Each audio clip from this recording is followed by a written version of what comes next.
నమస్తే, welcome to Suman TV. నేను మీ యామ్ని. ప్రస్తుతం మనతో ఉన్నారు ప్రముఖ జ్యోతిష్య, పురాణ ఆగమ శాస్త్ర వాస్తు పండితులు బ్రహ్మశ్రీ కొత్తపల్లి సురేష్ శర్మ గారు ఉన్నారు.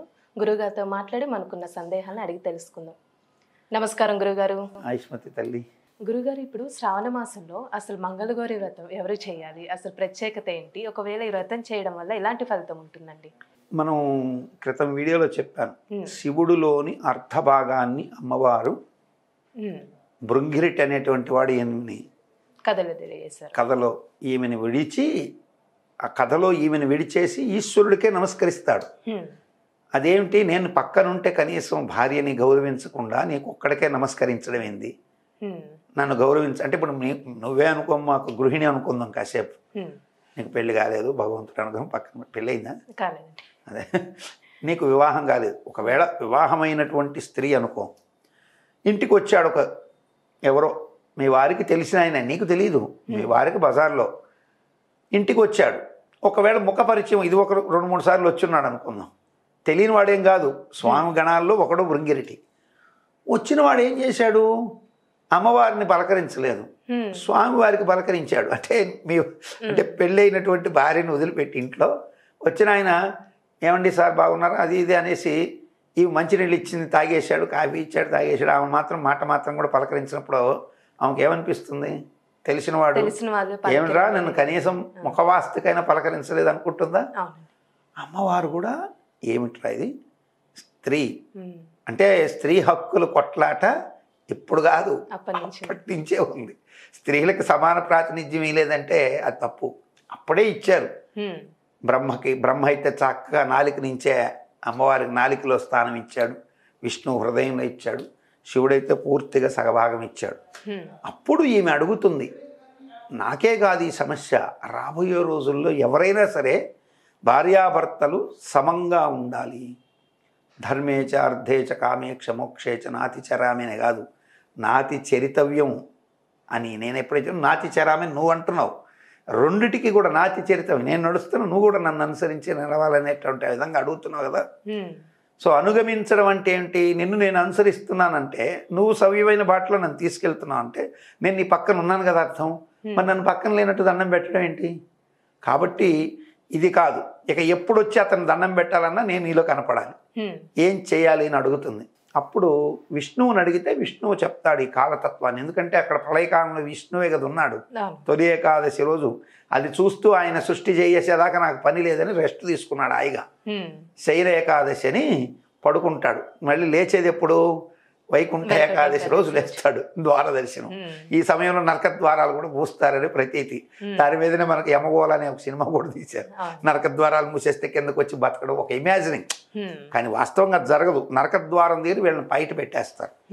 సో నరకం మూసేది అనేది అన్నీ మనకి ఉంటుంది. కానీ వాస్తవం అయితే విష్ణువుని అడుగుతుంది. అడిగితే ఈశ్వరుని గురించి నువ్వు ఉమామహేశ్వర సంవాదంలో కూడా ఉంటుంది అది, ఈశ్వరుని గురించి నువ్వు తపస్సు చేస్తే నీకు తప్పకుండా ఈశ్వరుడే ఇచ్చేది, నువ్వుగా నేను కాదు బ్రహ్మ కాదంటే ఈమె వెళ్ళి వటవృక్షం కింద అంటే మర్రి చెట్టు కింద కూర్చొని, ఎప్పుడు కూర్చుంది, ఖచ్చితంగా దక్షిణ ఉత్తరాయణాలు కాలం మారేటప్పుడు కాలపురుషుడు ఈశ్వరుడి దగ్గర ఉండి ఈమె ఆ స్థితిని చూసి అక్కడ దీక్ష పట్టింది.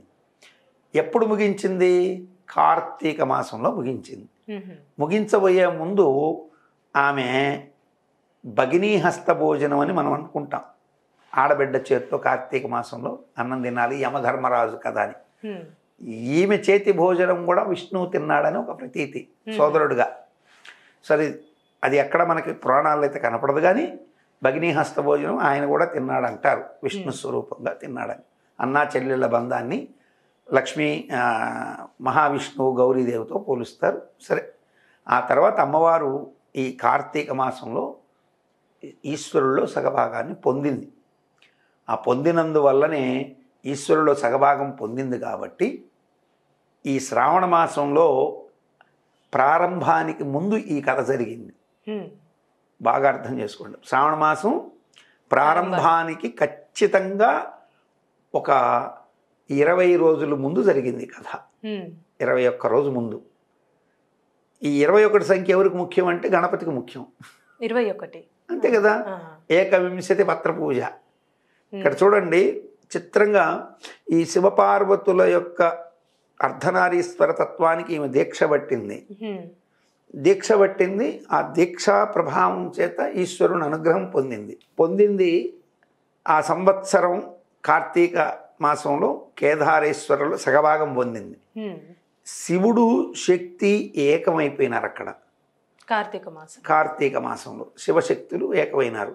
వీళ్ళిద్దరి కలయికకి కారకుడైన వాడు ఈ మహావిష్ణువు. అందుకని కార్తీక దామోదరుడికి అంటే కార్తీక మాసంలో మహావిష్ణువుకి ఎంత ప్రీతిగా పూజలు జరుగుతాయో విష్ణువుకు కూడా అట్లాగే జరుగుతాయి కార్తీక దామోదరుడని. సో కార్తీక మాసంలో కేదారేశ్వరుడు ఎంత ప్రీతియో గౌరీదేవి ఆయన శరీరాన్ని పొందింది కాబట్టి ఆషాఢ మాసం తర్వాత వచ్చే మొట్టమొదటి మాసంకి ఆమెకు ప్రాధాన్యం ఇచ్చారు. సో శ్రావణ శుక్రవారం కన్నా ముందు వచ్చేది శ్రావణ మంగళవారమే. శ్రావణ మాసం ప్రారంభమైంది మనం చూసుకున్నట్లయితే శివుడికి గౌరీ తల్లికి ఇక్కడ ఏంటి ఆ వ్రతంలో ఈమె శివుడిలో అర్ధభాగం పొందిన తర్వాత పిల్లలు కూడా కావాలి, భర్తలో సౌభాగ్యం సగభాగంగా ఉండాలి, అన్యోన్య దాంపత్యం కావాలి అని ఇన్ని కోరికలు పెట్టుకొని వెళ్ళింది కదా. ఆ కోరికలకి ఆ కథలో కూడా ఉంటుంది. ఆ కోరికలకు గుర్తుగా అక్కడ బృహస్పతి అనుగ్రహం పొందడం కోసంగా కూడా పూజ జరుగుతుంది. శాస్త్ర ప్రకారం గౌరీ పూజ ఎందుకు చేయాలి అంటే మంగళవారం ఎవరు అధిపతి? కుజుడు రుద్రాంశ, శుక్రుడు శుక్రాంశ. కుజ శుక్రుడు దోషాలు జాతకంలో ఏర్పడితే భార్యాభర్తల మధ్య కలవాలు వస్తుంటాయి. అవి రాకుండా ఉండేందుకును అన్యోన్య దాంపత్యం పొందడం కోసం గురు అనుగ్రహం పొందాలి. గురుగ్రహ అనుగ్రహం కోసమే మంగళగౌరి వ్రతంలో ఆ యొక్క శనగల నానవేసి కూడా పెడతారు, వాయినాలుగా ఇస్తారు. ఆ మంగళగౌరి పూజను చేసి దానికి అలవాటు కోసం ముందుగా పెళ్ళప్పుడే గౌరీ పూజ చేయిస్తారు. వివాహంలో గౌరీ పూజ చేయించి అమ్మాయిని ఆశీర్వదించి శివ పూజ గౌరీ పూజ రెండు చేస్తారు. అక్కడ వరుడికి చేత శివపార్వతుల పటం పెట్టి శివుడికి పూజ చేయిస్తారు. అమ్మాయి చేత అదే శివపార్వతుల పటం పెట్టి ముందు కలశం పెట్టి గౌరీ పూజ చేయిస్తారు. ఆ గౌరీ ప్రధానమైనటువంటి వస్తువులు నల్లపూసలు, పగడపూసలు, మంగళసూత్రాలన్నీ అక్కడ పెట్టి పూజ చేస్తారు సౌభాగ్యాన్ని. అవి ధరించిన తర్వాత పుత్ర సౌఖ్యం కలుగుతుంది. ఇప్పుడు శ్రావణ మాసం అమ్మవారు మంగళగౌరి వ్రతాలు చేసుకుంటే నెక్స్ట్ వినాయకుడు అనుగ్రహం 21 భాద్రపద మాసం ఆయన అనుగ్రహం కలుగుతుంది. వినాయకుడు అనుగ్రహం ఎప్పుడైతే కలిగిందో అదే శ్రావణ మాసంలో అదే భాద్రపద మాసంలో విష్ణు అనుగ్రహం కలుగుతుంది. అనంత పద్మనాభ స్వామి వ్రతం అని ఉంటుంది, భాద్రపద శుద్ధ చతుర్దశి. ఆయన అనుగ్రహం ఎప్పుడైతే పొందామో ఆటోమేటిక్గా శ్రావణ మాసంలో అమ్మవారు స్వామివారి అనుగ్రహం పొందడం వల్ల నవరాత్రులకు వచ్చేసరికి పిల్లల విషయంలో మంచి జరగచ్చు. అంటే ఇప్పుడు ఈ మంగళగురు వ్రతం అనేది సౌభాగ్యం, స్త్రీలకి సౌభాగ్యం. వివాహం కాని యువతులు కూడా వివాహాన్ని చాలా మందికి ఇక్కడ వ్రతం గురించి ఒక పెద్ద డౌట్ ఏంటంటే పెళ్ళైన ఆడపిల్లలే చేయడం అనే ఒక పెద్ద దురాచారం తెచ్చారు. చాలా తప్పు. పెళ్ళైన ఆడవాళ్ళు సౌభాగ్యం కోసం పిల్లల కోసం చేస్తారు. పెళ్లి కానటువంటి అమ్మాయిలు గౌరీ అనుగ్రహాన్ని పొందితే మంచి భర్త వస్తాడు, ఉత్తరోత్తర మంచి సంతానం కలుగుతుంది.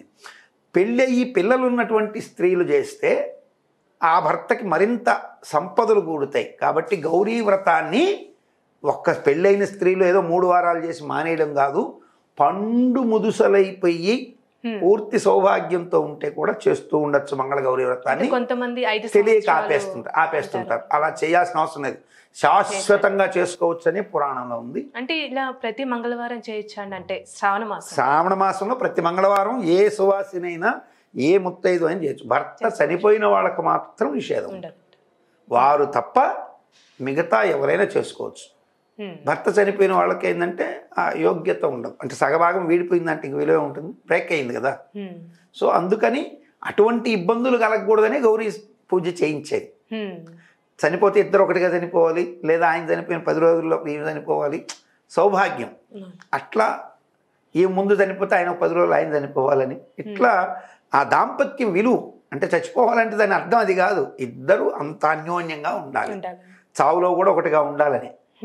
అందుకని ఇంత గొప్పగా కార్తీక మాసం దాకా అమ్మవారు పట్టిన వ్రత ప్రభావం చేత వచ్చింది. కాబట్టి ఈ శ్రావణ మాసంలో మంగళగౌరి ఆమె సాధించుకుంది కాబట్టి ఆమె సర్వమంగళ, ఆమె పేరే సర్వమంగళ, ఆమె సర్వమంగళ గౌరి. అందుకని శ్రావణ మాసం అంటే శ్రవణ నక్షత్రంలో పౌర్ణమి వస్తుంది. శ్రవణ నక్షత్రానికి అధిపతి ఎవడు? మహావిష్ణువు. సో విష్ణువు కల్పించినటువంటి లీలాక్లుప్త బ్రహ్మాండ మండల అంటాం కదా మనం అమ్మవారి లలితా శాస్త్రంలో. ఆ లీలాక్లుప్త బ్రహ్మాండ మండలంలో నడిపించే కథకి వెనక సూత్రధారిగా తిరుగుతున్నవాడు విష్ణువు. కాబట్టి ఈ కథ వినడం కూడా పుణ్యమే. ఈ శ్రావణ మాసంలో అమ్మవారి కథ వినడం వల్ల మహోన్నతమైన పుణ్యాలు కలుగుతుంది. చాలా చక్కగా తెలియజేస్తారండి. ధన్యవాదాలు. ఐష్మతి.